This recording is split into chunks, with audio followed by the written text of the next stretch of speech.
Labas rytas, mėly klausytojai ir žiūrėtojai. Labas rytas. Labas Šarūnai. Labas Raimonda. Tai su kovo 8-ąją tave ten ir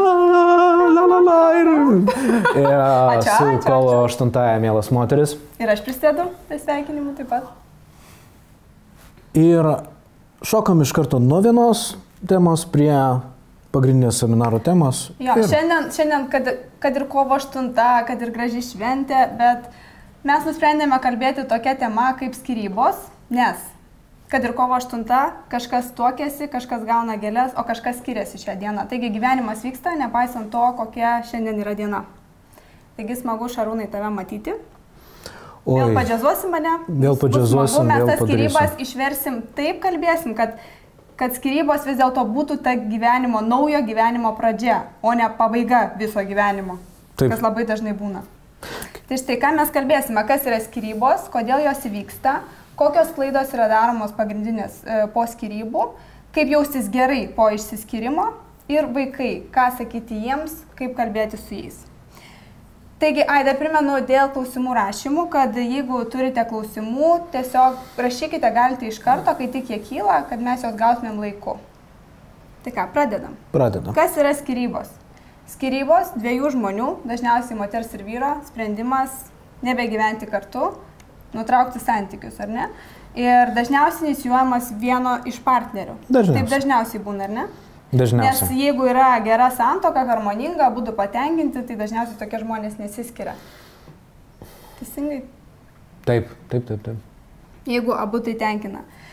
Taigi ką, išsiskyrimas kelia skausmą, nes jis reiškia praradimą. Ne vien santykių praradimą, bet ir bendrų svajonių, fantazijų, iliuzijų, lūkesčių, kuriuos mes patys savo susikeliam iš tikrųjų, kas susijęs su santuoka.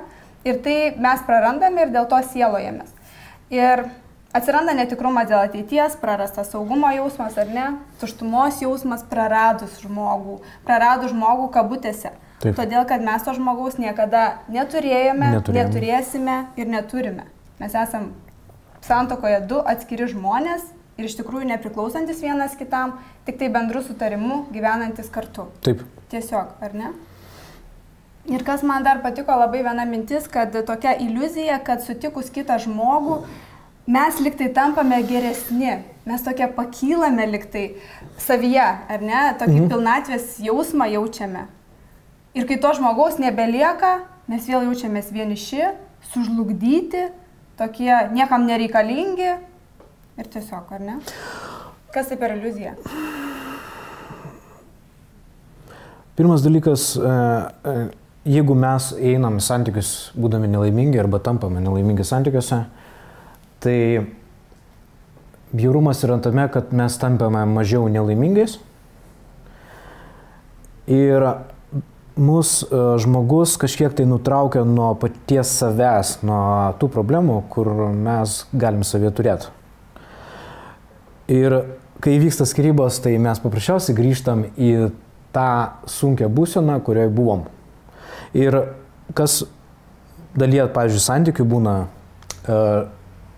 mergina arba moteris išsiskiria ir iš karto šoka iki kitus santykius, kad tik tai nejausti savo nelaimės, savo rūpesčio, savo nerimo, savo baimių. Ir kad tik nebūti savyje. Mes esam profai nebūti savyje. Bėgtinas. Jo, bėgam. Tai yra darbas, alkoholis, visa narkotija, santykiai, lygiai tas pats, kiti santykiai, seksas. Oi, tik tai gali. Labai daug kūro. Labai daug kūro. Ir kas įdomiausia, santykiai lygiai taip pat gali būti pabėgimo vieta. Ir tada jie tampa labai neskanus viename iš scenarijų, kada žmonės skiriasi. Taip. Tai aš norėjau dar pašnekėti, kodėl vyksta skyrybos. Kokios yra priežastys tokios, yra jos visos skirtingos ar ne ir įvairios. Labai. Ir paminėsiu keletą tokių dažniausiai pasitaikančių. Man atrodo, visų pirma tai yra tai, kad žmonės neturi dvasinio abipusio ryšio, tokio kito žmogaus meilės nejutimas, nepriėmimas kito žmogaus.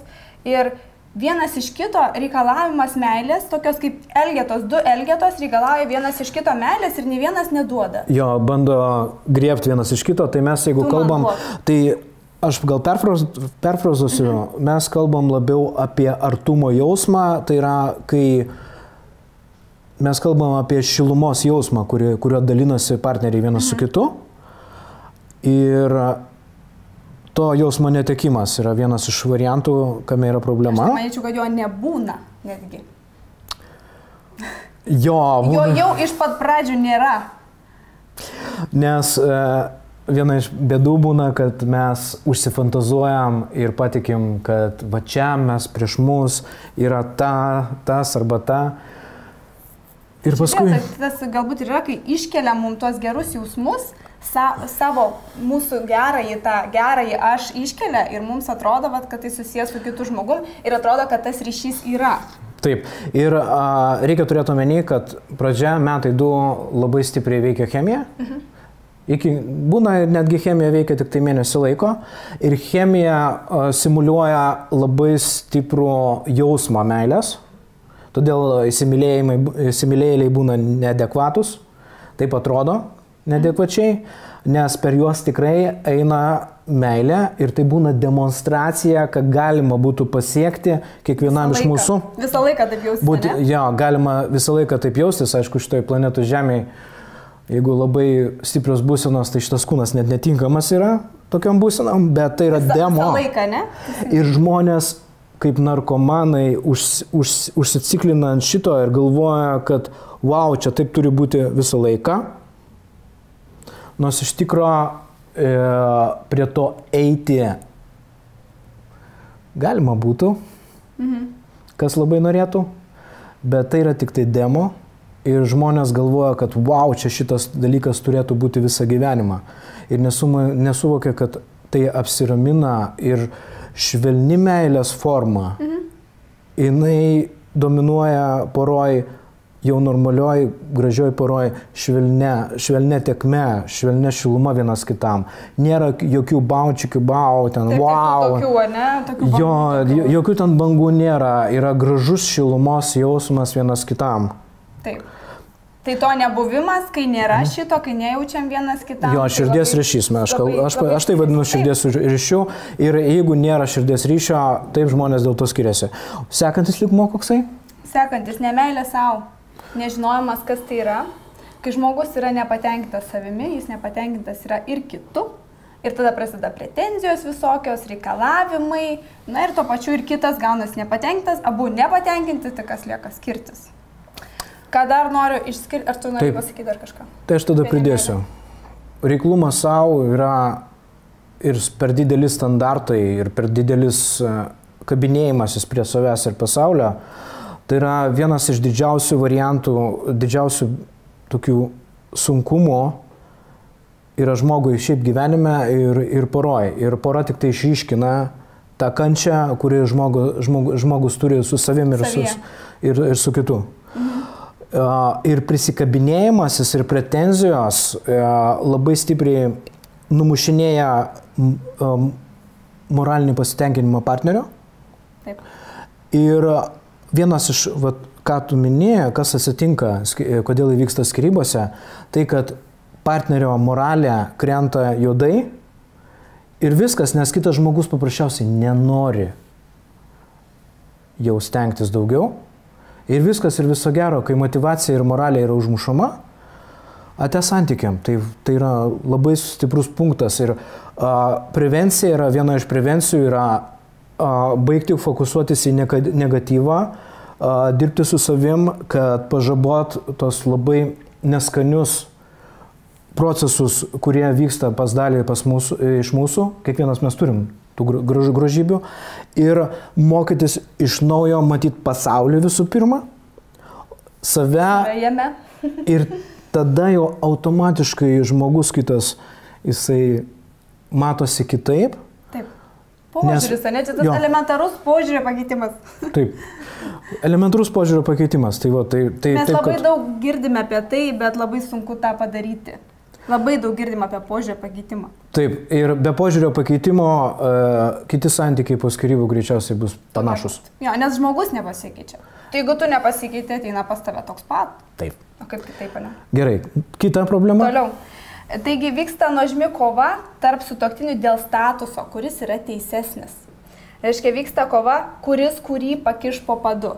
Šiais laikais moteris yra labai stiprios, jos nenusileidžia vyram, jų ego lygiai toks pats stiprus kaip ir vyrų ego. Jos nenori to daryti. Mano nuomonė, kad moteris yra kaip pasakyti, tas laivas šeimos, ar ne? Priklauso nuo moters, kaip jinai suvairuos. Kapitonas yra vyras. Jam užleidė visas tas teisės vadovauti, galvoti. Moteris yra visa kita. Tai yra kapitono padėjėja, pavaduotoja, taip pat finansininkė, buhalterė, nukreipėja, vaikų augintoja, mokytoja, įkvėpėja, visa kita. Ja. Bet jokių būdų ne kitas karys, ne kitas kapitonas, nes jie dviese, dviejų kapitonų nebūna laive. Teisingai? Bjaurumas prasideda tame, kada bent vienas iš žmonių keliasi, žaidžia rango žaidimus, žaidžia teisumo žaidimus. Ir realiai, ką dar padaro moteris šitam scenarijui, jinai bando savo norus įgyvendinti savais metodais poroj. Vietoj to, kad jinai juos reikštų. Ir tada, jeigu vyrui duodama teisinga terpė, jisai pradeda labai daug ką vykdyti tai, ką jūs, mielos moteris, norit. Taip. Ir jeigu jūs bandot užvaryti savo scenarius, tai vyksta dažniausiai iš baimės ir iš nemokėjimo, kaip tai daryti, ačiū mūsų šeimom, iš kurių mes atėjom, dėja, mokytojai, mūsų tėvai nebuvo patys tobuliausi. Gaunam, ką turim, tai yra vėlgi nukritusią motivaciją, stengtis dėl vienas kito ir ypatingai moteris čia prikasa savo tiek griovių ir nuvaro į skyrybas dėl to, kad bando uždominuoti jų norų vykdymą vietoj to, kad išsakinėtų norus, norėtų. Išmokti, ar ne? Jo, čia reikia išmokti. Daryti. Ir jeigu to nepadaro, tada paprastai užsivelia žmonės muštynėse, bandydami vienas iš kito ištraukti ne tik šilumą, nes mes kalbėjom apie šilumą, dabar mes kalbam labiau apie partnerystę, kad bandyti ištraukti vienas iš kito, kaip turime elgtis, kaip čia viskas turi atrodyti. Be to, Raimonda, yra dar vienas niuansas. Žmonės, kai sueina ne tik nejausdami, pavyzdžiui, meilės ryšio, bet, pavyzdžiui, iš skirtingų visiškai skirtingus vertybėm, skirtingų pasaulio suvokimų. Taip.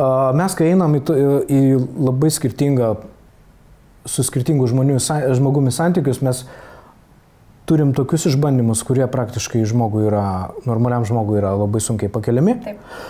Ir skyrybos vyksta šitoje vietoje dažniausiai peštynės susivaro dėl to, kad žmonės turi skirtingus matymus modelių poros sąveikos. Ir ne tik, kad moteris mušasi, bet ir šiaip suvokimas yra labai skirtingas. Ir, mėly klausytojai ir žiūrėtojai, turėkite omeny, kad Lietuvoje, kaip ir Indijoje arba kitoje šalyje, yra kastos, yra sluoksniai ir geriausia taikyti yra į savo sluoksnio partnerį. Nes kitokiu atveju jums greičiausiai įvyks skyrybos. Aišku, meilė viską nugali, bet žinokit, čia labai aukštas lygis. Čia turi omeny sluoksnius, tą materialumą? Ja, vienas sluoksnis labiau yra linkęs į pinigus, kitas į teisingumą, dar kitas į žinias. Kitas sluoksnis paprasčiausiai yra atėjęs šiandien žemėje paprasčiausiai paprastai nugyventi gyvenimą. Būti. Ir viskas, nieko daugiau. Ir kiekvienam sluoksniui yra savos pamokos.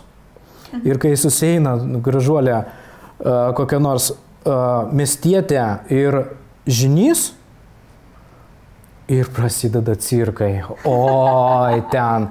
Nes miestietė dar ir ganėtinai yra stipri ir jinai bandosi žinį, o žinys reaguoja kitaip, negu reaguotų miestietis į ją. ribų nustatymas yra kitokio principo. Ir jinai žiūri ir galvoja, koks lochas.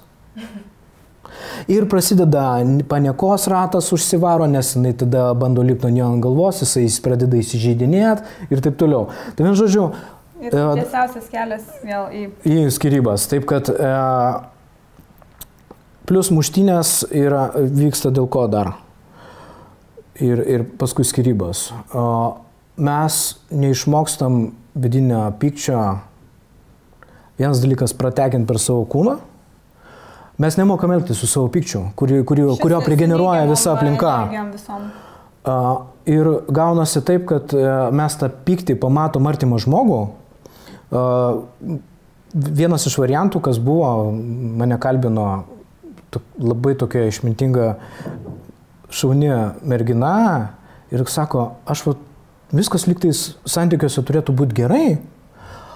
Ir aš svajoju, kaip mano antra pusė grįž ir mes pakalbėsim. Ir man sako, grįžta maniškis ir aš jį noriu suvalgyti. Man lenda pyktis ir aš ant jo pradedu važiuoti. Kas darosi, Šarūnai, ką daryti? Kol jo nėra, viskas gerai. Jo, kol jo nėra, viskas gerai.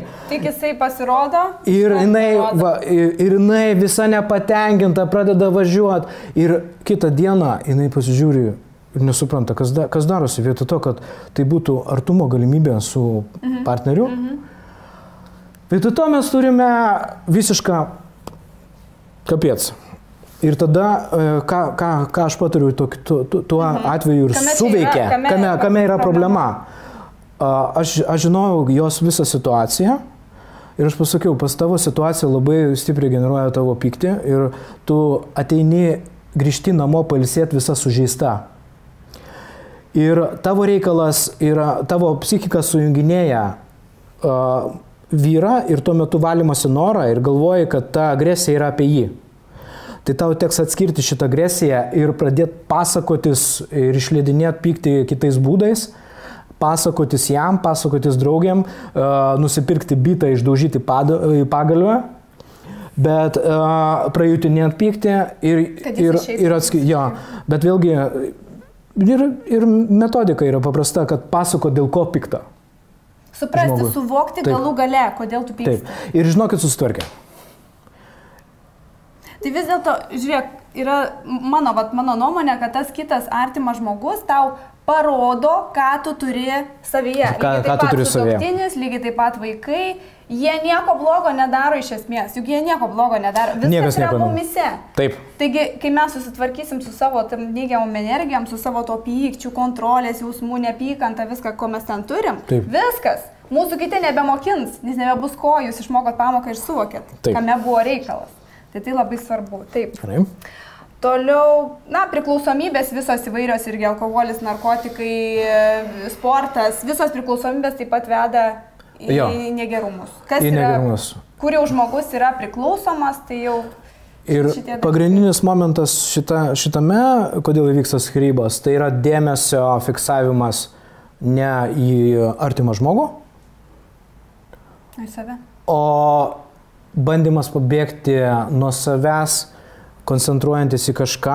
Vėlgi bėgimas. Jo, bet dažniausiai tai būna dėmesio visiškas nutraukimas į kitus momentus ir kai nelieka dėmesio partnerystėj, meiliai, nelieka minčių į tenais, paprasčiausiai santykiai nuvysta ir įvyksta skyrybos. Taip, labai vaizdžiai čia paaiškinai.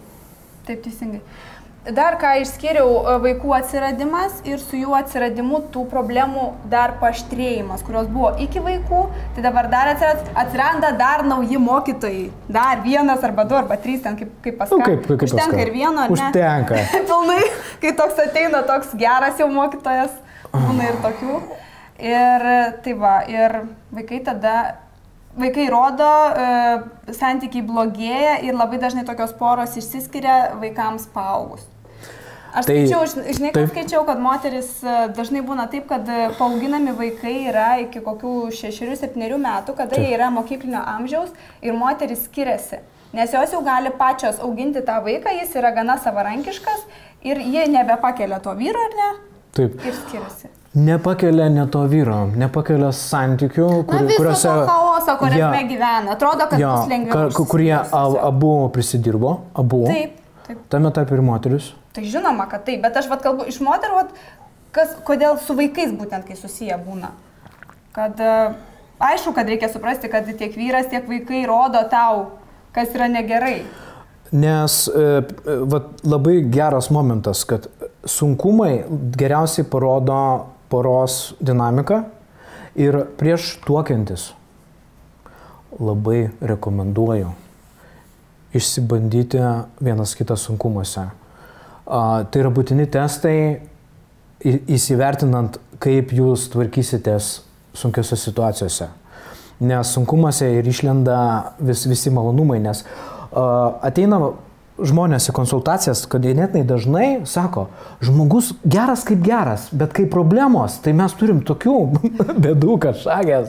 Tai sakau, kai gerai, tai visai. Ir su krokodilu galima gyventi, kol jisai tavęs nekanda. Bet bėda yra tame, kad mes ne iki galo suvokiam, kad mes turim gerai prasitestuoti savo partnerį, kaip jis reaguoja bėdose į mus. Yra dvi pagrindinės kryptys, kur reikia pasibandyti. Praradimai ir sužeidimai.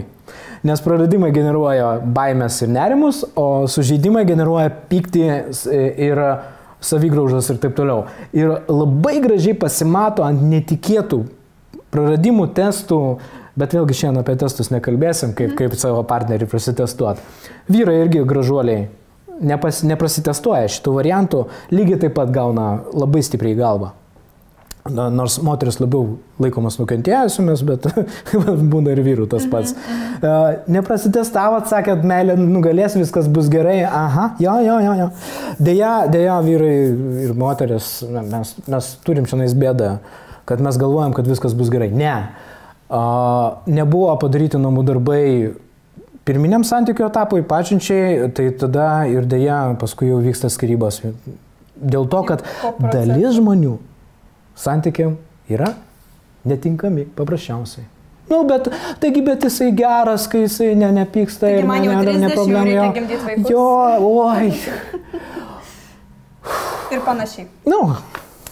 Gerai, aptarėm šitos dalykus. Dabar, kokias klaidas daro žmonės po skyrybų? Tai yra, manyčiau, pirmiausia, tai yra nesusitaikymas su situacija, nesusitaikymas su tuo, kas atsitiko. Ir aplamai galvojimas, kad ta pabaiga dar yra ne pabaiga.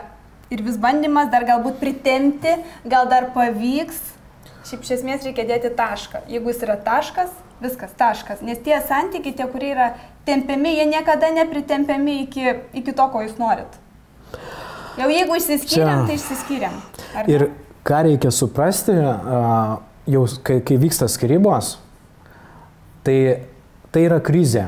O krizės, kai yra atomazgoje dėja nieko neįmanoma normaliai jau sureguliuoti. Viskas, jau šitas momentas yra blogai. O tada žmonės, jaučiu ir pas tave, eina lygiai taip pat ir sako, Šarūnai, dėdė Šarūnai arba teta Raimonda, pataisykit mūsų santuoką. Mes norim jau skirtis, bet gal dar galima padaryti.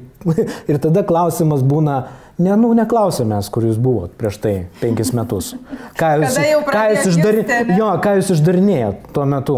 Nes pirmiem signalam atėjus, tada reikia ir daryti kažką, žiūrėt, darosi nebeskanu žiūrėt, neužlaikyt. Užlaikysit, viskas, santykiai nueina į užbaigimo etapą ir tada vienas dažniausiai būna labai sunkioje situacijoje. Taip.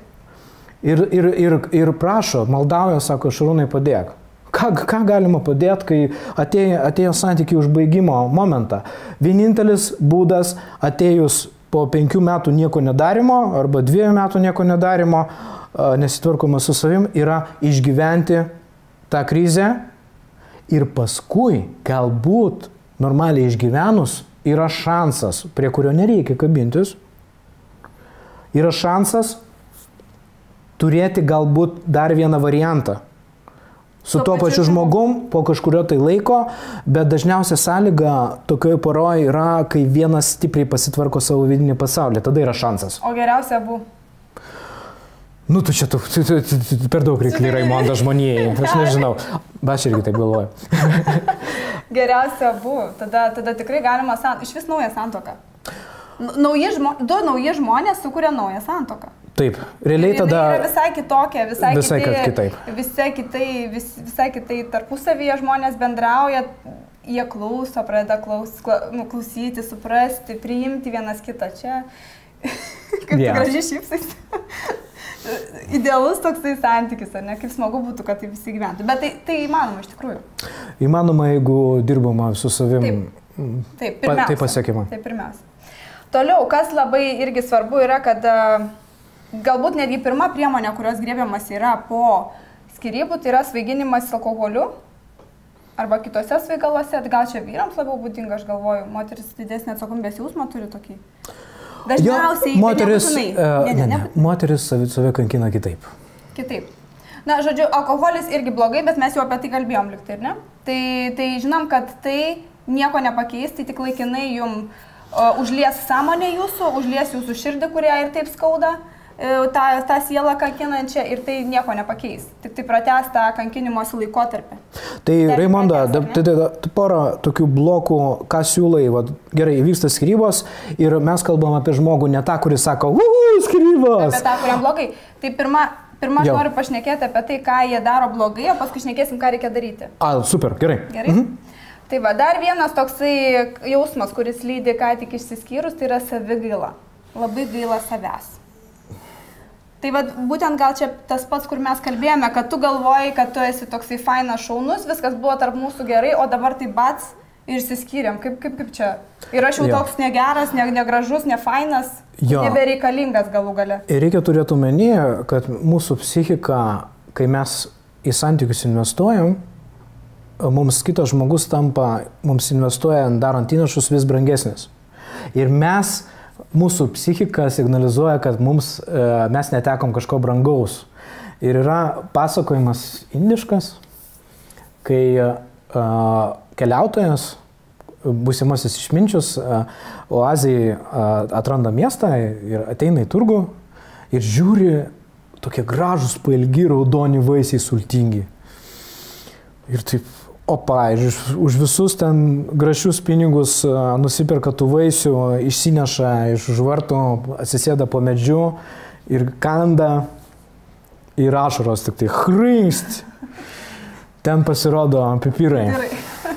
Ir jisai toliau kanda, valgo tenais, džiaugčioje, ašaros bėga ir pro šoną eina moteris ir klausia, klausyk, ką tu darai, taigi tu mirsi, jeigu toliau taip valgysi. Sako, tai čiagi sako pipirai, sako, aš ne pipirus valgau, aš savo pinigus valgau.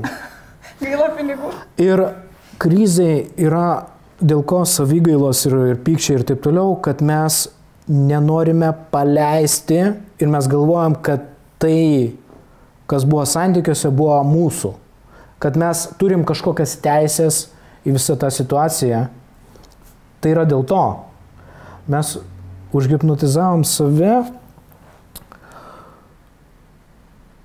kad mes turim kažkokias taip teisės ir šansus būti kartu kažkaip tai. Ir va čianais yra bėda, kad žmonės bando būti santykiuose ilgai. Tempimas toks. Jo, bandymas laikyti save šalia partnerį, vietoj to, kad suprasti vieną dalyką. Jeigu, pavyzdžiui, mūsų su Silvija, mano žmona atveju, mes džiaugiamės kiekvieną dieną santykiais ir mes suprantam, kad šita diena gali būti paskutinė. Nepaisant to, kad mes šią akimirką norim būti vienas su kitu amžinai, bet mes nebandom būti vienas su kitu amžinai, nes bandymas būti ir pritimpinėti ir dėl santykių aukoti kažką ir taip toliau, pamirštant save, dažnai ir priveda prie savigailų paskui. Todėl labai yra svarbu nuostata suvokti, kad niekas mums iš viso nepriklauso čionais ir mums yra skirta skleistis ir džiaugtis iš savo ašies.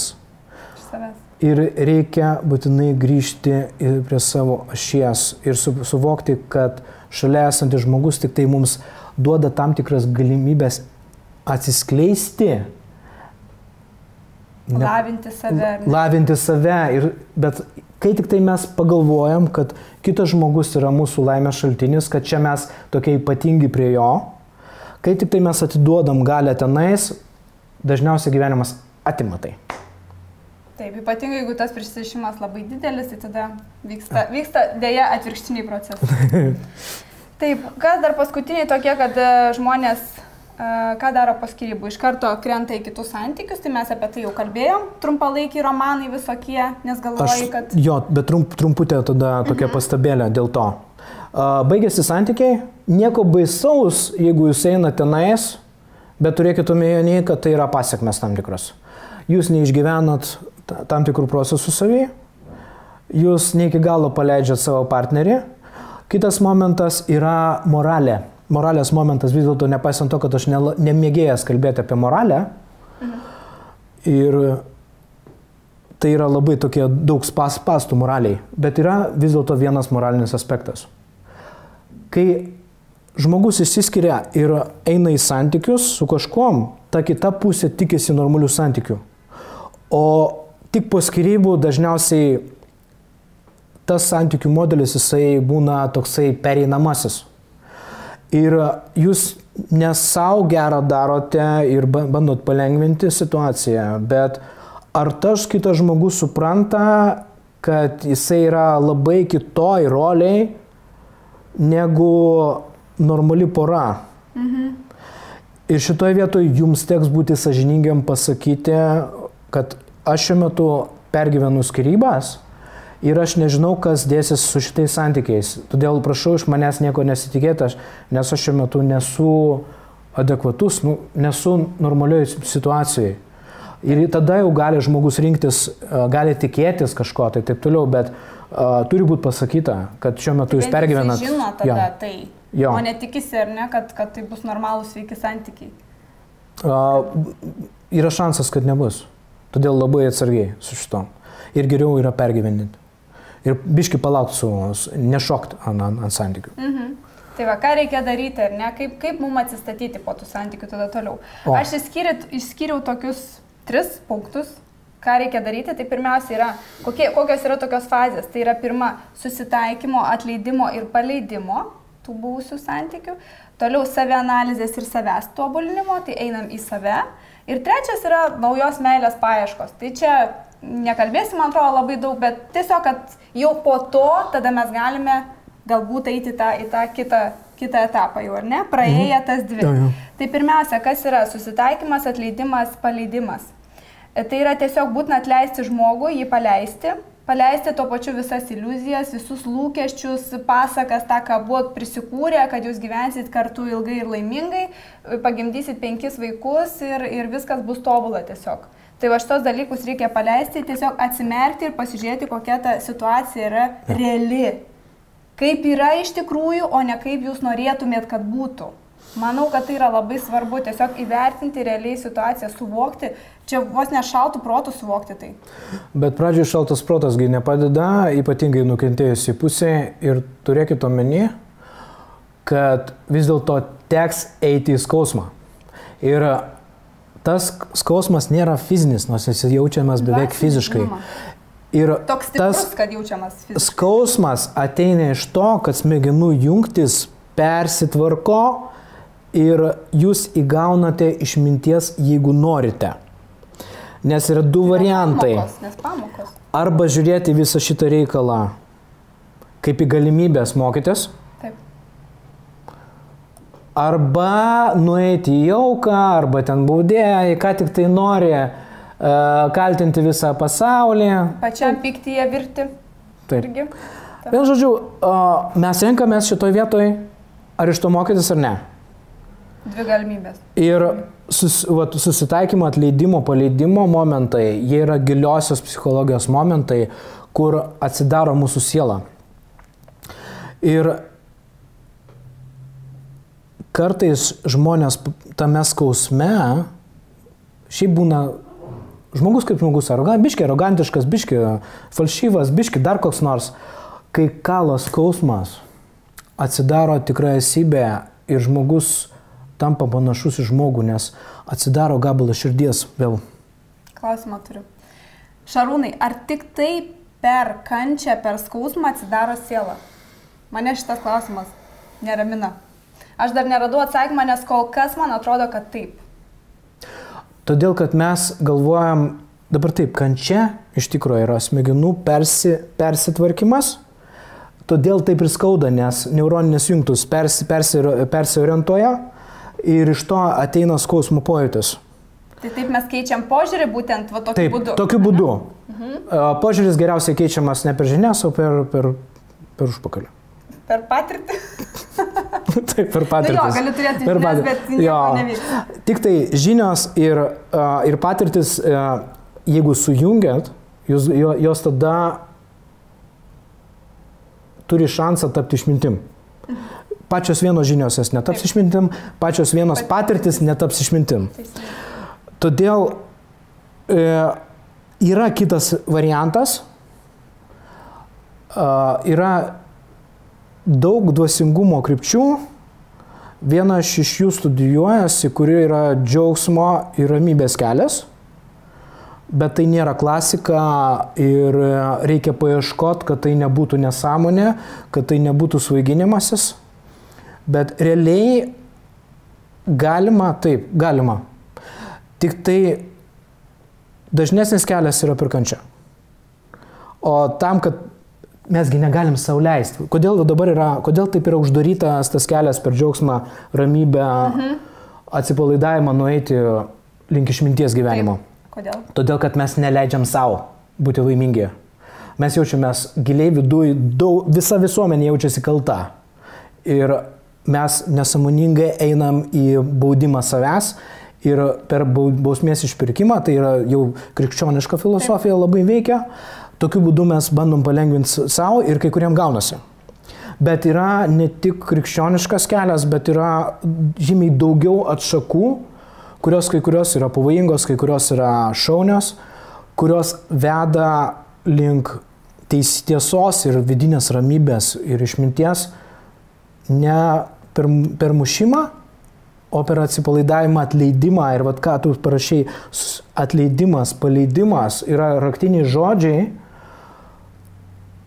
kurie ir vaidina ir skyrybų momentu, ir šiaip gyvenime skyrybos arba atsiskyrimas su kažko netekimas, jisai moko mus neprisirišti. Taip. Tai nereiškia, kad mes dabar turim nusiskust galvas, ten parduoti savo butą, bėgioti Hare Krishna, kas įdomiausia šaunus žmonės, aš nieko labai neturiu šaunuoliai. Jums nebūtinai tapti reikia vienuolių, kunigų arba atsiskyrėlių, nuvažiuoti į Himalajus. Jūs galite viską turėti, tą materialų dalyką, ką norite. Viską, ką turėti ir būti ramus kaip vienuoliai. Taip. Paprasčiausiai šitie keliai yra mažiau žinomi, bet kas ieško, tas randa. Aš ieškojau intensyviai, mano žmona ieškojo, mums pasisekė, paprasčiausiai. Kabutėse pasisekė. Tai va, taip, kad... Kas ieško, tas randa. Jo, kas ieško, kas tas randa. Šiuo metu aš pravedinėjau tokią metų programą, kur po 2 mėnesių jau nuostabus rezultatai lenda. Giedrumo jausmas krūtiniai, gerumas, ramybė, aišku, tai plaukioja, bet to gyvenime tiek pas mane nebuvo. Ir vienas iš variantų, kaip toj pirmoji fazėje, apie kurią tu paminėjai, dėl susitaikymo, atleidimo ir paleidimo, labai padeda praktinė psichologija, kuri yra dalinai dvasingumas arba dvasingumo krypties tam tikros studijavimas ir smegenų atplovimas nuo įvairiausių iliuzijų. Blokai, programos irgi ne, čia jau tokie. Ir reikia visą tą reikalą mėžt ir jeigu yra sunkios skyrybos, reiškia, kad pas jūsų pasaulyje yra daug nereikalingų konstrukcijų, kurios neša kančią. Taip, pilnai sutinku. Visiškai. Kitas dalykas, mes esame užsiprogramavę, mūsų visuomenę užprogramavus. Įsivaizduokit, variantas ateina pas mane prieš porą savaičių dėl skyrybų moteris, jau su 2 vaikais, šauni moteris, ten labai keistas variantas gavosi, bet nežinau, šiandien apie tai papasakosiu, ten pažeistas buvo ryšys pagarbos ir vyro užsitarnavimo. Tai yra vyras per mažai padirbėjo link moters. Ir todėl įvyko skyrybos, nepaisant to, kad pora buvo graži. Aš apie tą niuansą labiau pasakoju, kai pasakoju apie kūnišką ryšį ir apie tą žinduolių arba gyvūnų bendravimą, kuris yra labai svarbus. Tai dabar grįžtam prie to. Kas įdomiausia, aš jai kai parodžiau, tada nesuprato. Pas ją vyksta skyrybos ir aplinka ką? Kaip reaguoja aplinka? Ant kažko tragedija! Jo, tėvai ten piestų stojasi, vyras eina pas kitą. Čiagi baisu, gidų vaikųčiai, šakės, taip toliau. Taigi ir aplinkui visi rėkia, klykia, kad tai yra tragedija, kad tai yra baisu ir taip toliau. Kas baisaus? Ir žmonės prisiema. Kad tai tikrai baisu. Kad tai yra baisu ir blogai. Ir jinai taip žiūri, sako, o, geras. Aišku, sakau, nepergyvenk, skausmo bus, viskas bus. Jo, bet turėk omeny, kad tave dar aplinkiniai programuoja, kad tai yra blogai. Nieko blogo iš viso nevyko. Kas pasakė, kad tai blogai? Galbūt tai turi būti etapas, tas praeitas jūsų gyvenime. Taip. Viskas veda šiaip į gerą. Nesvarbu, kas vyksta. Viskas veda į gerą. Ir tai padeda suvokiant, kad tai yra viso labo daug prifarširuota iš aplinkos, kaip čia kas turi būti. Iš tikrųjų, tai ne jūsų nuomonė, kad tai yra blogai. Ir tas padeda, pamatymas padeda suvokti, kad galima tai paleisti paprasčiausiai. Kad nereikia tiek daug kančios, kad nieko baisaus neįvyko. Taip, ir gyvenimas eis toliau, taip kaip jam reikia. Ir reiškia, jam taip ir reikėjo tam gyvenimui eiti. Taip. Iš tikrųjų.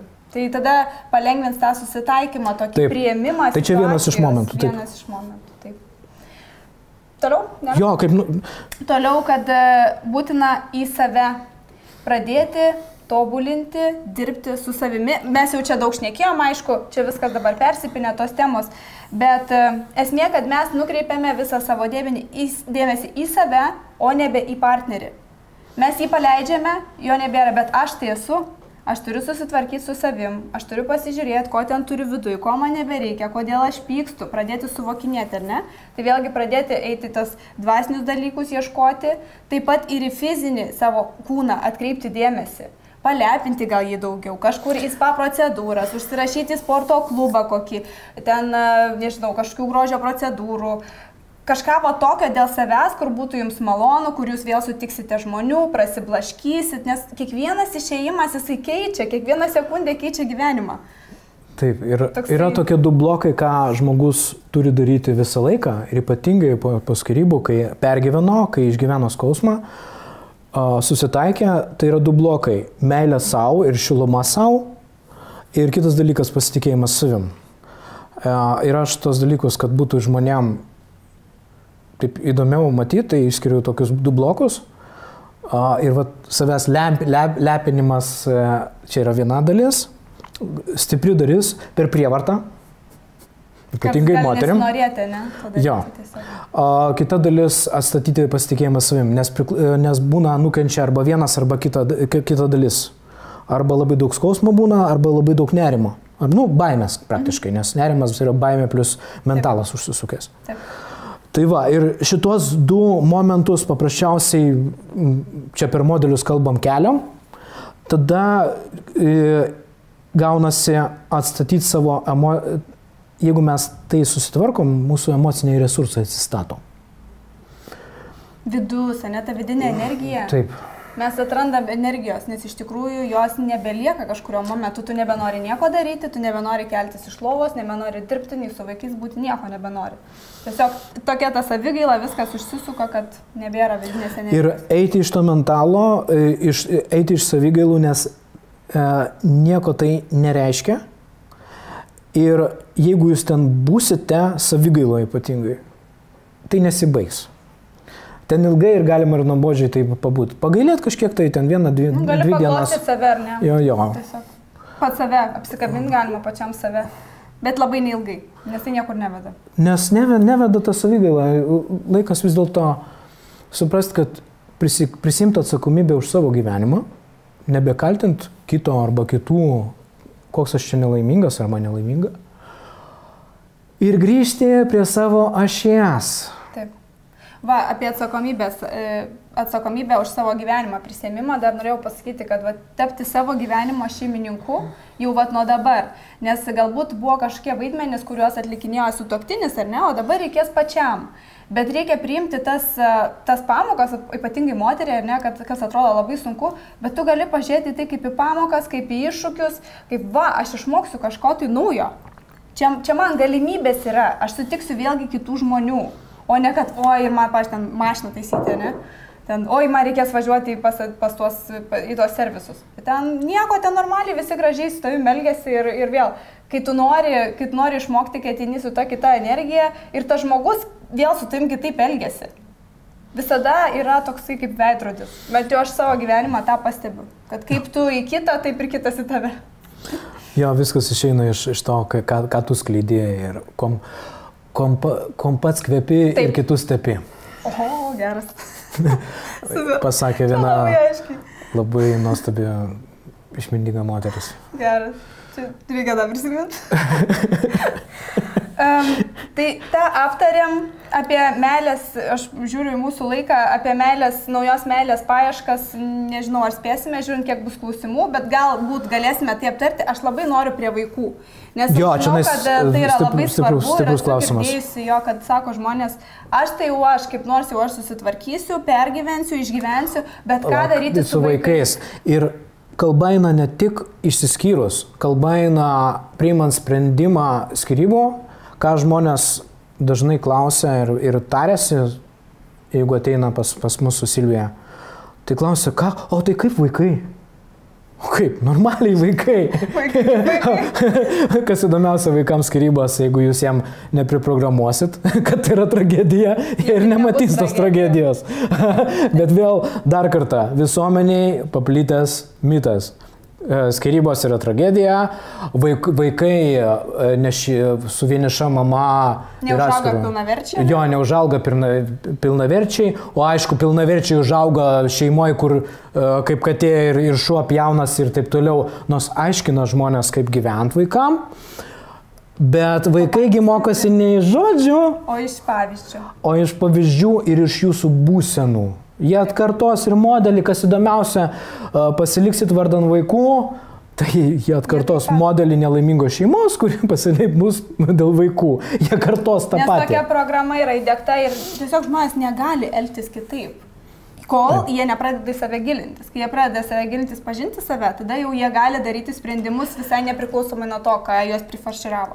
Ir skyrybos, jeigu tai yra peštynės, tai tada vaikai mokosi peštinių. Manipuliacijų. Jo, važiavimo vienas ant kito. Kovos. Yra nuostabiai, paskui ypatingai kitą lytį mokosi mylėti. Jo, ypatingai, kokia meilė užauga pas vaikus, kai tarpusavį du sutuoktiniai skiriasi, kokia meilė užauga. Kai pešasi ir varo vienas ant kito. Tai turėkite omenyje, jeigu yra noras varyti, jūs turit problemų ir teks užčiaupti savo burną, užčiaupti savo mintis. Taip, ir juodai stabdyti save, kad mokytis valdyti save, kad išeidinėt iš situacijos kuo labiau mylinčiai, kuo labiau gerbent vienas kitą, nes tik tai iš pavyzdžiom vaikai mato, kas darosi, iš intonacijų ir ko tik tai nori. Taip, jie subtiliai labai jaučia tos visus. Negalvokim, kad jie nejaučia, jeigu jūs nepasakė, tai nejaučia, jie labai gerai viską jaučia labai gerai. Jie labai gerai viską, gal nesuvokia, nesupranta, kas vyksta, bet jūs tikrai jaučia. Ir mokosi, tobulai mokosi, nei žodžių. Iš esmės, jeigu jūs norite gyventi, kad jūsų vaikai gyventų taip, kaip jūs dabar gyvenate, tai nieko nedarykite, viskas tvarkoj. Taip. Jeigu jums atrodo, kad tai yra geras modelis ir jiems tinkamas, jūs norėtumėt, kad jie taip gyventų. Taip. Jeigu jūs nenorite, kad jie taip gyventų, tai tada pradėkit žiūrėti, ką sakote, laikas keisti save. Ką galvojate. Ir savo santykių dinamiką, laikas mokytis. Ir tai yra ne vienos dienos klausimas. Tai, ką mes su Raimonda sakom, kad jums teks laikytis, užsičiaupti kai kuriuose vietose ir elgtis gerai, Deja, tai yra toks paviršutinis pasiūlymas, nes po jo glūdi pasiruošimo fazė, kurį reikia daryti visą gyvenimą. Mokomės juk visą gyvenimą. Jo, nes mokytis pagarbos, kas įdomiausia, pagarbumas yra irgi išmokstamas dalykas. Lygiai taip pat tai yra įgūdis, kuris atsinešamas dalimi atveju iš prastų šeimų santykių, nepagarba vienas kitam. Ir ką mes išmokom, tai iš karto parodyti per skyrybų procese arba po skyrybų, kaip buvusiai sutuoktiniai, kaip elgėsi su vaikais ir vienas priešais kitą, kaip nepagarbiai elgėsi. Labai puikiai perduoda vaikam visą tą nepagarbą. Taip. Ir labai svarbu atsigręžti į save ir suprasti, kad ne jis yra nevertas mano nepagarbos. Čia aš nusprendžiau būti nepagarbus. Tai yra visiškai neatsakingas mūsų elgesys, kur jeigu neprisimsit atsakomybės už save, už savo gyvenimą, jūs badysit, kad čia jie, lochai, nenusipelnė, arba jisai, arba dar kažką mano pagarbos. Ne, pagarba ne taip, mūsų pagarba, mes įtikėjom, kad mūsų pagarba priklauso nuo išorinių faktorių. O iš tikrųjų tai yra pagarbumo savybė, kur kuo žmogus sąmoningesnis, išmintingesnis, jisai tampa vis labiau pagarbus, jisai mokosi būti pats pagarbus. Viskam aplamai, visai aplinkai, ne tik tai sutuoktiniai man. Tame tarp ir savo. Tame tarp ir savo, teisingai. Dar norėjau grįžti prie vaikų, kad vis dėlto, kas labai yra svarbu, jiems yra nemeluoti, neišsisukinėti, nes neprigalvoti nebūtų dalykų, kad tėčio nėra todėl ir todėl. Reikia jiems taip paaiškinti paprastai. Labai ten nereikia aiškinti, kokios priežastys, nes vaikas nesupras, jis klaus, mama, kur tėtis? Nes jeigu tu ten pradėsi aiškinti, sakys, mama, kur tėtis, ką tu čia man pasakoji? Reikia tiesiog pasakyti, mes nebesutariam, tarkim, mes nebegalime gyventi kartu. Dabar gyvensime atskirai. Viską išdėstyti ir jau pačiame skyrybų procese, o ne jau kai baigėsi. Viską aiškinti vaikui, ne viską aiškinti, bet aiškinti, kas vyksta, jam suprantama kalba ir aišku, būtinai pasakyti, kad tai ne jie kalti dėl skyrybų. Būtinai. Būtinai yra. Ir kuo daugiau meilės jiem. Meilės, apsikabinimų, sakymų, gali būti, kad atrodys, kad per daug, bet meilės niekada nebus per daug, nes vaikui reikia tokį jausti, kad ta meilė, jinai nepakito iš abiejų tėvų pusės. Ir dar kartą grįšiu prie to. Jeigu jūs darote giliai viduje iš to tragediją, vaikai jaus. Todėl susitvarkom savo vidinį pasaulį, nes dalį vibracijų jie nenori jaus kaltę, pavyzdžiui, pyktį ir taip toliau. Tai labai svarbu atsigręžti į save, kuo stipriau išgyventi, paleidinėti ir tvarkyti savo galvą. Ir dėja, tokių labai rimtų technikų, kaip tai padaryti tuo momentu, kai jau vyksta skyrybos arba įvyko skyrybos, nelaikas. Laikas mokytis to, kad gyvent laimingai, tada jeigu netgi įvyktų skyrybos, tas laimingo gyvenimo mokymasis, jisai amortizuoja ir padaro tą procesą normaliu, labiau mokymosi procesu, labiau patirtiminių procesų, o net kažkokią tai tragediją. Taip, tikrai taip. Na ir ką, dargi būkite atviri su vaikais, jeigu klausia, atsakykite. Jeigu nežinote atsakymą, atsakykit, aš sužinosiu ir tada tau atsakysiu. Ir tikrai atsakykit, jau ką pažadėjo, tai būtinai vaikams reikia, nes jie yra jautrus, jie stebi jūsų gyvenimą, viską į save krauna į galveles, vėlgi per savo suvokimą, kiek jie ten supranta, nes galbūt supranta ne taip kažką. Ir kuo daugiau galima šnekėti su vaikais atvirai. Ir su pagarba. Tam pačiam vaikui, ne? Ir vaikui, ir savo buvusiam sutuoktiniui. Taip. Nevaryti, nekritikuoti. Aiškiai pasakyti, kaip yra, nesutariam. Nebūti teisuolio vaidmenį, bet ir nepulti jauką. Tai yra paprasčiausiai pagarba įvykiui, žmogaus kito noram. Ir tada vaikai turės pagarbos pavyzdį o ne varimą ant kito įsižeidimo aukos variantus.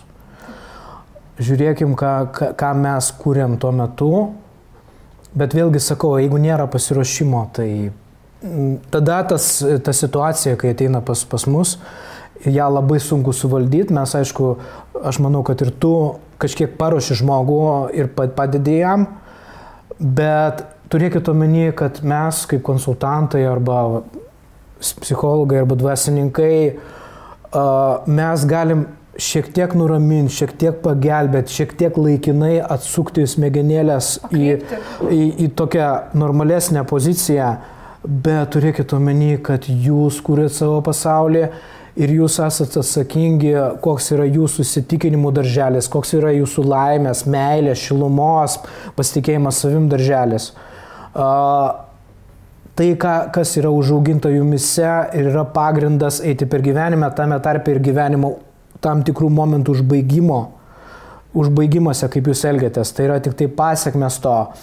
Ir mes kaip specai galim padėti tikrai nedaug ir labai laikinai. Atsigręžkite į save. Nesiruoškite skyrybom, ruoškitės laimingai gyventi, bet tai neužtikrins, kad jūs gyvensit, ta prasme, tas neįvyks. Mes iš tikrųjų nežinom, kas vyks. Tada vaikai kopijuos jūsų laimę. Tai yra nuostabiausias variantas ir tada iš tos laimės ir gaunasi, kad visos technikos išsivinioja. Nes vien tik tai technikos darimas yra neblogai ir tuo momentu dėja belieka mums patarinėti tik tai technikas, kaip tai daryti, techniškai sudėti tam tikrus taškus, supasakojam žmogui.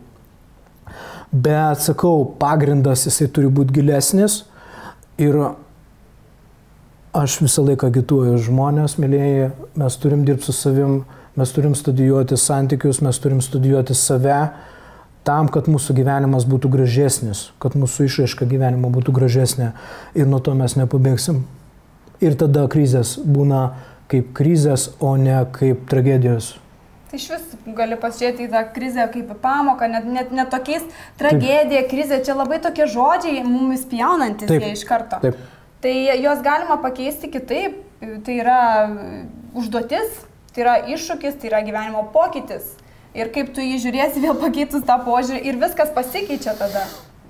Jo, pasikeitus požiūrį pasikeičia visiškai situacijos interpretavimas. Taip. Nes neseniai Silvija, kadangi jinai labai giliai dirba su savimi, mano žmona, jinai prisiminė ganėtinai tokią įdomią situaciją save vaikystėje 3-4 metukų, kas yra ganėtinai stebuklinga, bet darbas su savimis duoda savo labai įdomių momentų. Ir jo šeimoje nebuvo tobulo varianto, tai yra buvo savi niuansai, kur žmonės sakytų, kad tai yra tragedija, kad tai yra bėda, bet jinai prisiminė savo vaiką ir jinai, kaip vaikas, kai ją išgazdindavo, jinai verkdavo, kai pralinksmindavo, jinai juokdavosi, bet jinai nejautė jokios tragedijos. Ir mūsų vaikai nejaučia jokių tragedijų, kol mes jiem neįpiršinėjam iš aplinkos, kad tai yra. Tai vaikas tik taip vėliau išmoksta, kas yra tragedija, problema, ten krizė ir taip toliau. Nėra tokio dalyko. Taip, mes įsiprogramuojam tai nėra realu. Teisingai. Tai ką, matau, kad turime klausimų. Mes jau kaip ir baigiam apie vaikus pašnekėjom. Vaikams tiesiog pasakykite, kad viskas bus gerai. Bet kokiu atveju viską išsispręsim, galbūt kažkiek bus sunku, bus tokių momentų pereinamųjų tokių, bet mes viską įveiksim kartu, viskas bus gerai galų gale. Labai nereikia labai stipriai to akcentuoti, nes tada žmonės... Nesiprisfantazuoti ten, aišku. Bet iš kitos pusės, kai vaikų tvirtinai, vaikeli, viskas bus gerai, susitvarkysim. O giliai viduje galvoja, kad tai yra krizė. Tada tai jau meluoja viskas ir vaikas jaučia. O vaikas jaučia. Bet jeigu tu pasakysi, viskas bus gerai, tikrai viskas bus gerai. Ir viskas. Paprasčiausiai, savo ramiai viduj ir išoriai, kartais tenka išoriai vaidinti, kad kažkiek įsigertų. Tai nėra labai geras kelias, bet dėja, kai kada reikia ir naudoti ir šitą kelią.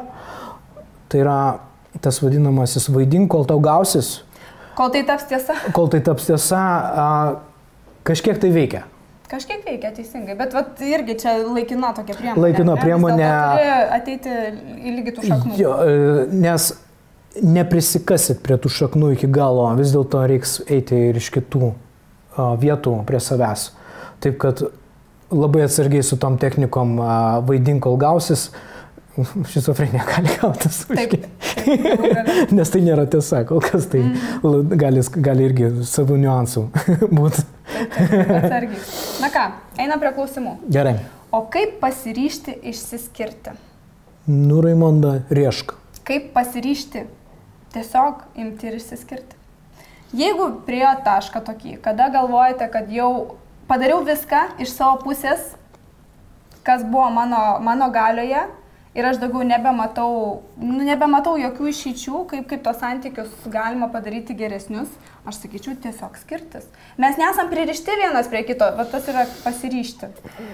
Jo, tai dabar, o aš pabandysiu. Tai va, Raimonda ką pasakė, vieną labai svarbų aspektą. Du netgi.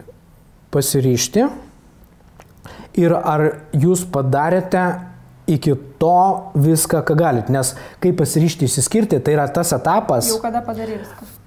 Nebūtinai. Tai dar sako, kad dar yra pora scenarijų, kaip galima išgelbėti porą.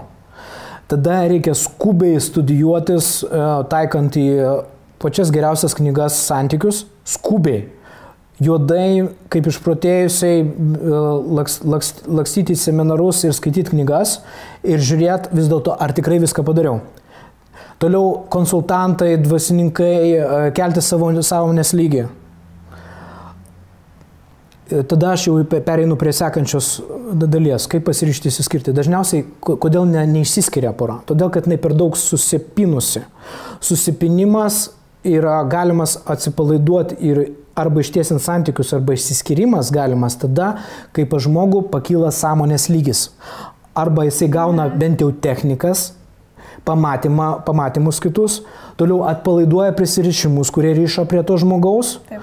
Tai bent kuriuo atveju reikia skubiai arba studijuoti santykių psichologiją, arba praktinę psichologiją ir dvasingumą. Deja, kitokiu atveju tas sąmonės lygis, kuriame jūs esate šiuo metu su savo partneriu ar partnerė, jisai todėl ir neleidžia išlysti, nes iš to taško esant, jisai yra kaip Gordijos mazgas. Tai jums reikia staigiai melstis, dvasingumas, praktinė psichologija, išminčiai, konsultantai, išmintingi draugai, išmintingi giminės. Tokių būna? Deja, būna dažniau, kad jie būna šiaip geri žmonės, besirūpinantis mumis, bet jie negali mums perteikti tos išminties. Jie visi gero nori. Jo, visi gero nori, bet dėja ne visi. Aš sakyčiau, giminės tai atsargiai, man kažkaip taip. Jo, aš savo patirties čia. Visokiausių yra giminių. Pas mane, pavyzdžiui, yra auksinė uošvinė. Auksinė. Pagal žmoną, nu tai. Jo, tai va, tai ten šakės, tokia nuostabi moteris, kad gyvenime.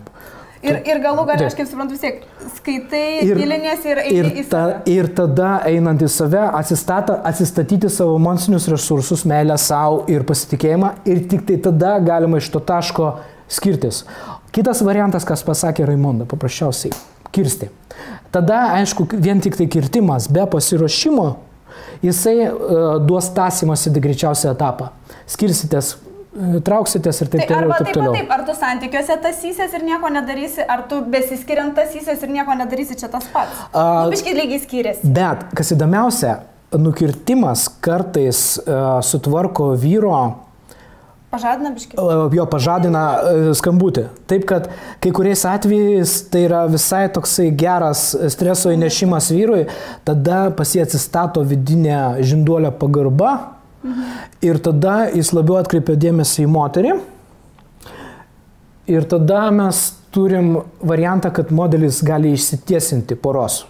Nes tada vyras pradeda labiau moterį vertinti ir gali pakisti santykių dinamiką. Bet reikia žiūrėti, reikia žaisti su tuom, reikia bandytis naujus prieimus.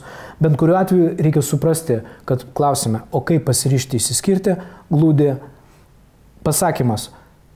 Aš nesu dar pasiruošus. Jo, aš nesu pasiruošus. O reiks keisti pasaulėžiūrą, reikės paleisti daug dalykų, reikės užsinorėti paleisti dalį kabutėse savęs. Taip, tą dalį, kuri... Ja. Toliau kitas klausimas. Ar įmanoma vėl sugrįžti prie normalių santykių, kai vyksta krizė, kai ant skyrybų slenksčio? Mano nuomonė taip, Šarūno ne visada. Ne visada. Aš manau taip, kad kai abu nori, tą galima padaryti bendrom pastangom, bet abu turi norėti šito. Atrasti vėl tas vertybės. Dažnai problema yra tame, kad vienas iš dviejų jau nebenori. Ir žinokit, yra toks visatos dėsnis. Jeigu vienas iš dviejų nenori, šakės, sorry, atsiprašau, bet jeigu jūs esate ta dalis, kuri nori, jums nepasisekė, nes šalia jūsų yra žmogus su savo valia, su savo nuomonė ir su savo troškimais. Todėl tai ne visada įmanoma. Plus žmonės tiek prišnerkščia vienas kitam, kad kaip aš turiu posakį, geriau nužudyti. Bet tai yra toksai posakis labiau vyriškas, geriau jau išsiskirti, nes ten taisyti reiktų valyti taip stipriai, kad, žinokit, aš nesiimčiau, reiktų užsiimti abiejų žmonių stiprių valymų emocinių, toliau konstruktų rimtų valymų, tada gal galima. Toliau, skyrybų slengstis dar yra galimi variantai, bet sakau, reikia suprasti ir susikratyti, kad ne tik partneris kaltas dėl jūsų skyrybų, bet reikia atsigręžti save ir pradėti labai užsinorėti mokytis.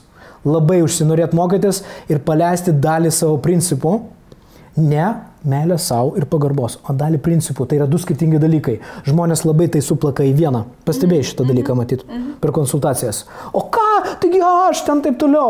Puikybė, sakau, pas tave šneka dabar šiuo metu. Ką?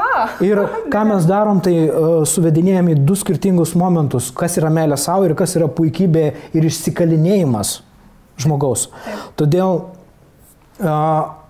scenarijai ant skyrybų slenkščio arba santykiuose krizė, taip yra mokymosi galimybė, tai yra susikratimo galimybė, bet žmonės turi norėti mokytis, nes būna ateina, sako, ir dviese, ir abu tokie sėdi, sako, davai, važiuojam. Ką čia? Tai pakeisk jį, dar kažką. Ai, va, standartinis variantas, pakeisk jį. Taip. Tu jam paaiškink. Kad tu čia blogai daro, ką jis blogai daro. Kaip kad jisai pasikeistų. Pirmiausia, tai pradedam nuo savęs. Ne pirmiausia. Antriausia, trečiausia, kažkiek tai mokomės dinamikos paskui iš to, kaip suįtakot kitą, bet tai yra mažytė dalis, o žmonės ateina su pretenzijom. Todėl reikia susikrėsti, reikia užsinorėti mokytis ir iš tikrųjų pradėti mokytis. Ir gali būti skausmo. Gali būti skausmo prarandant dalį savęs. Žinoma, kad taip. Čia labai sunkus darbas yra čia kalbėti. Ir iš kitos pusės santykių, kai krizės įvyksta, yra puikus susikratimo momentas. Čia prieš porą dienų, iš kurio čia miestą buvo atvažiavus pora, kur po neištikimybės moters klijavom. Tai ten žmonės norėjo mokytis ir vyras norėjo mokytis. Vyrui vienas dalykus sudaviau. Moterį atpalaidavau tam tikrus momentus, bet vėlgi turėkite omeny, kad ne mes jums padedam, jūs patys savo padedat, jeigu jūs norit. Dažniausiai laikotės įsikibę į savo senasias vertybės, į savo įvairias nesąmonės, aš vadinu, kurios atrodo ganėtinai realios, svarbios.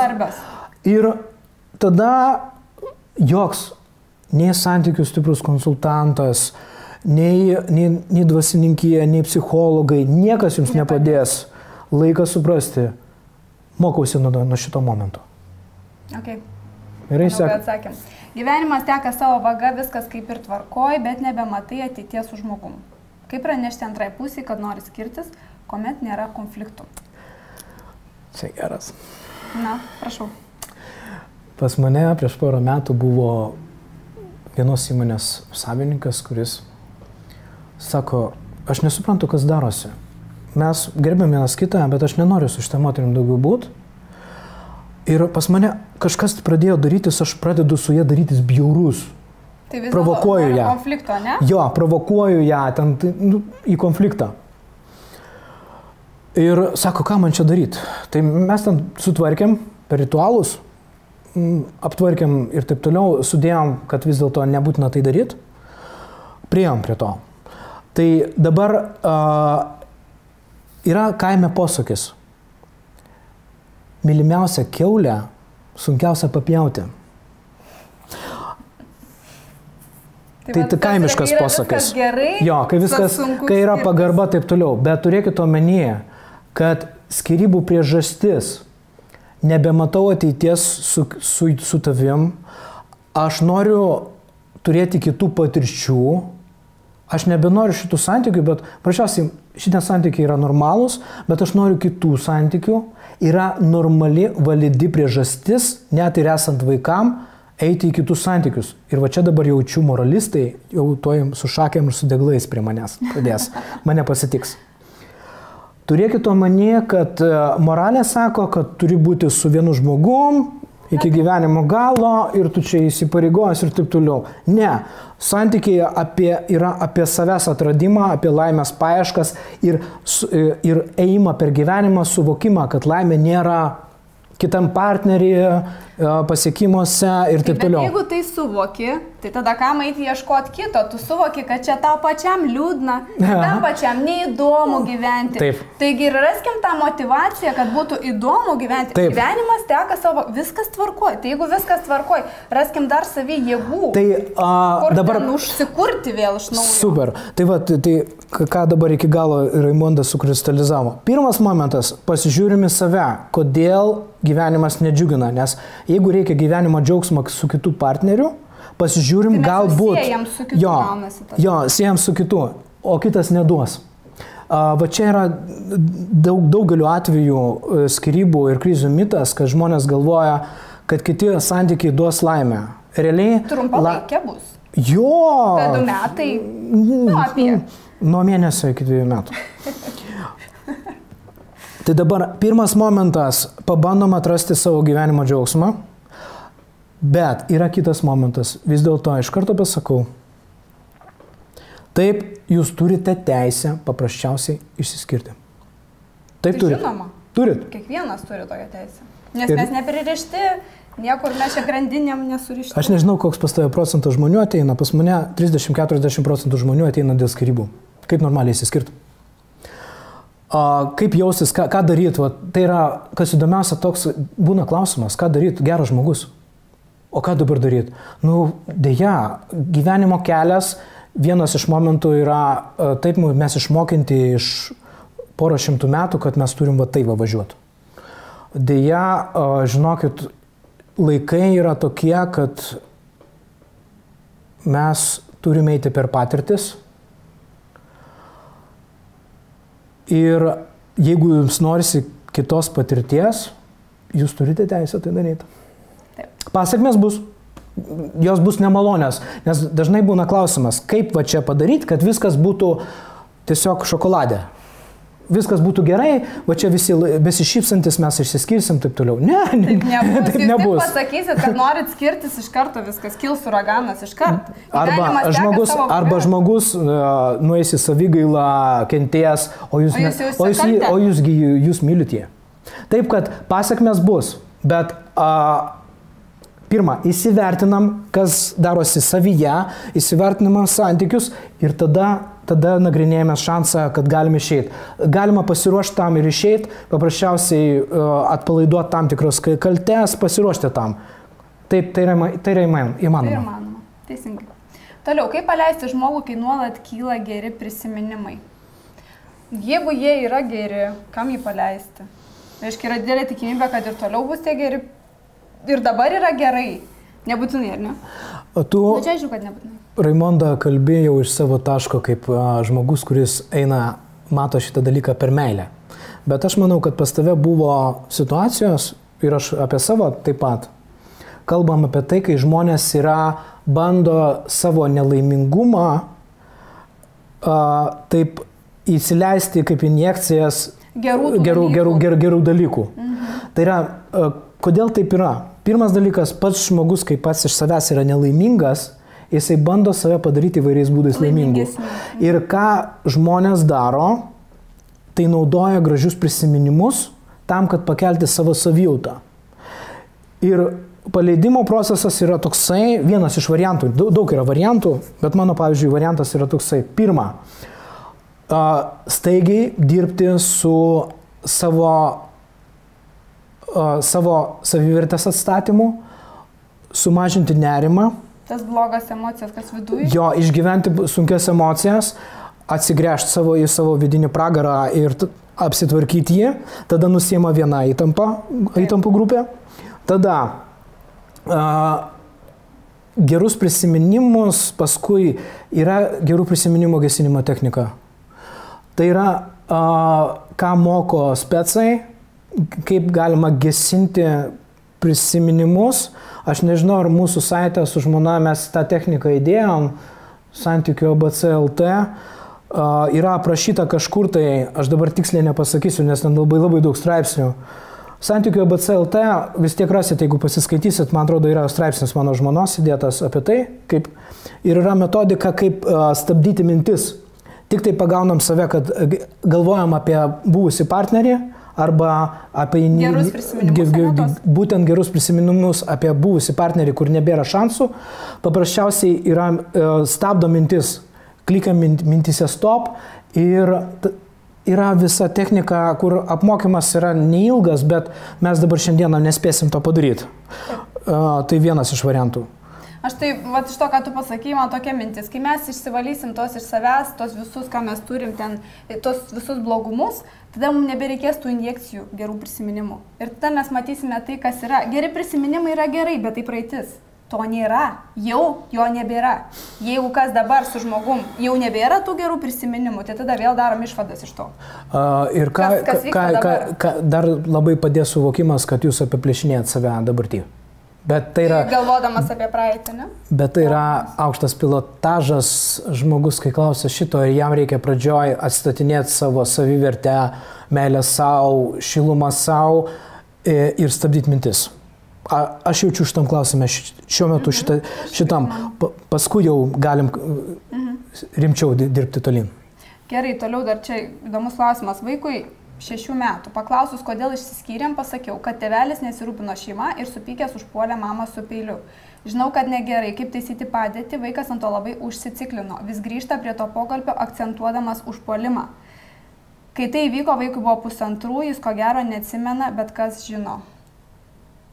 Atsiminti jis ko gero yra, gali būti, kad tai pokalbis, gal ir neužsiliko. Bet jeigu jau jam 6 metų pasakė, tai jis tikrai užsiciklino už šito. Prašau, Šarūnai, kokios mintis? Dabar, va čia aš nelysiu iš tą klausimą, nes čia yra stiprus klausimas. Aš jaučiu, kad vaikų psichologai šitam klausime labai gražiai sudėtų akcentus, ką ir kaip daryti. Reikia kreiptis į pagalbos centrus, pasižiūrėti, čia psichologai padarytų, ta prasme, taip. Psichologai tvarko šitos klausimus ir vaikų psichologai tvarko tokias situacijas. Ir mano jausmas yra, kad čia gali padėti psichologas klasikinis. Yra jausmas gal ir tau? Taip. Kad jau mama pati nebetvarkytų to, kas jau čia padaryta yra. Kad tartųsi su specialistais, nes specialistai reikės dirbti ir su mama, tą patį papasakoti, ką jai sakyti, ko nesakyti ir lygiai taip pat su vaiku išsiaiškinti, ar iš tikrųjų jam yra trauma, kas ten yra iš tikrųjų, kas jo galvelėje dedasi. Kitas dalykas, dėja, mes jau praleidom laiką, 1,5 metų, kai buvo trauma, psichologiškai reikėjo tvarkytis mamai labai staigiai, išsivalyti traumą. Tada vaikui nebūtų perėjęs imprintas apie tai. Jūs nebebūtumėte taip pasakiusi tiesiog. Taip. Ir jisai užsiciklinęs todėl, kad pas jį yra neįspręstas klausimas, kuris kaip struktūra iš mamos perėjo į vaiką. Kaip tą sutvarkyti, gali tekti kreiptis į mistikus kurie dirba jau su labai keistais dalykais, bet vėlgi, žiūrėt, ką tvarkyt, jeigu užsiciklinęs, tai geriau būtų atsiklint. Ieškokit variantų, ieškokit, googlinkit, klauskit specialistų, žinau, kad atrasit ir padėsit vaikui. Viskas tvarkoj, bet ir savo pasaulį jūs turite įeiti visiškai į taiką ir atsipalaidavimą ir visiškai išgydyti tą žaizdą. Jūs tokiu būdu padėsit vaikui net ir 6 metų, kuris jau energetiškai jau atsiskirinėja nuo jūsų. Taip, teisingai, visiškai sutinku. Okay. Taip, ir turim paskutinį klausimą, kaip atsigauti po moters nuklydimo krizės metu, kaip po jo turbūt, kaip ji labai nori taikytis, o aš nebežinau, ko noriu. Pas mane arba pas Raimondą, aš labai rekomenduoju vyrui atvažiuoti pas mane arba pas Raimondą, va šituo atveju. Ir mes turėtumėm, pirmas dalykas, sudėti struktūriškai, ką ir kaip daryti. Mes kiek čia dar turim laiko, pasižiūrėkime. 5 minutės. 5 minutės. Gerai, tada labai trumpai pabandom. Pirmas dalykas, kadangi tai yra vyras, brolau, tu gali padaryti pertrauką santykiuose, nieko baisus tame neįvyks.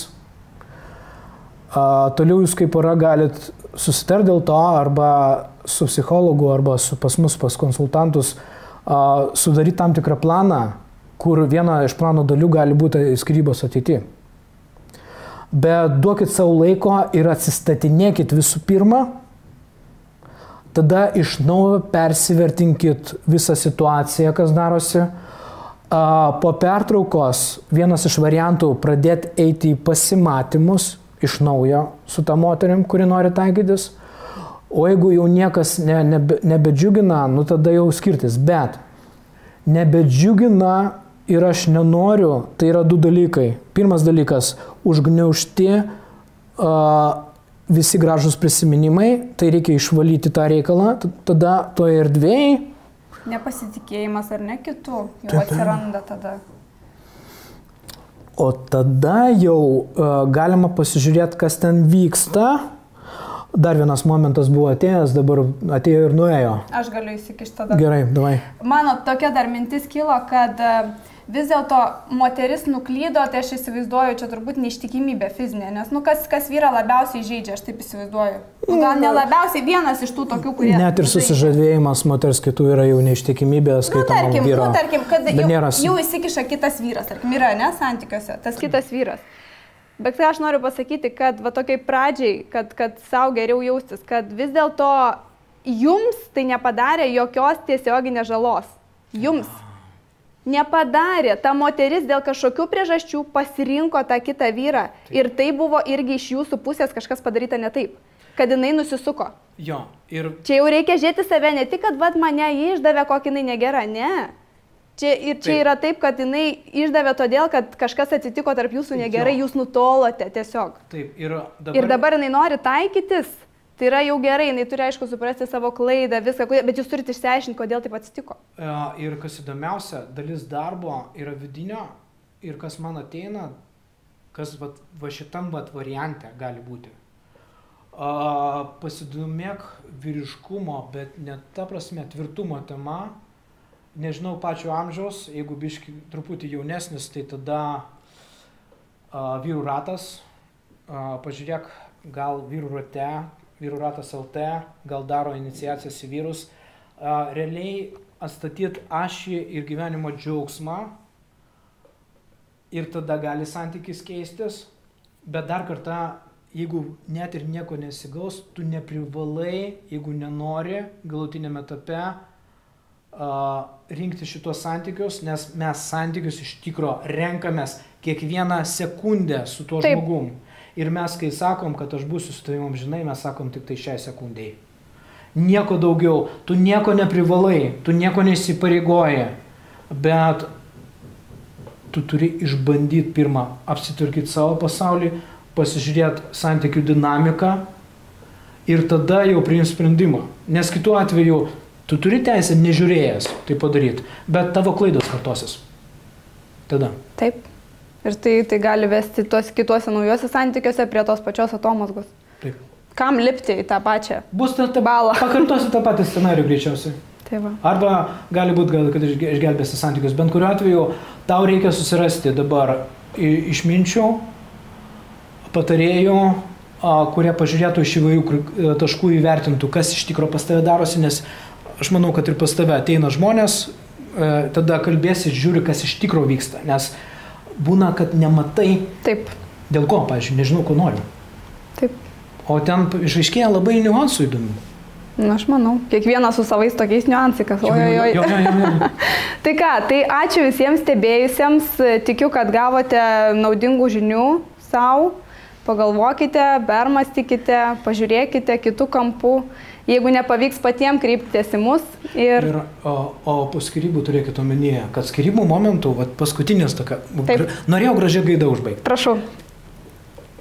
Po užsibaigimo etapo ateina naujas etapas su kitais žmonėm, naujos galimybės.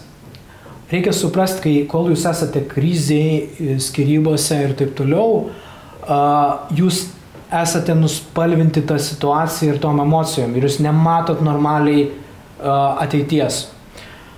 Ir jums beliks patikėti, kad tai irgi praeis ir nepaisant to, kad jūsų esybė nesako, kad bus viskas gerai, iš tikro tai bus viskas gerai ir bus nauji potyriai, naujos aistros, nauja šiluma ir naujos pamokos. Taip. Todėl atsipalaiduojam, krizės yra kaip ir prasidėjimai, tokios pat gyvenimiškos, kaip ir tai yra gyvenimo dalis. Mūsų žemiškų. Prasideda, baigėsi. Jo, man tas labai patinka ir tai praeis, nes praeina viskas. Jo, ir tai praeis ir taip, kad augam, mylim save, grįžtam prie savęs, skleidžiamės, kūriam, gyvenam. Džiaugiamės. Ir mylim. Mylim. Įvairiais būdais mylim. Gerai. Mylim jūs. Jo. Esam jums dėl jūsų ir ką. Tai iki tada. Sėkmės visiems. Viso. Ate.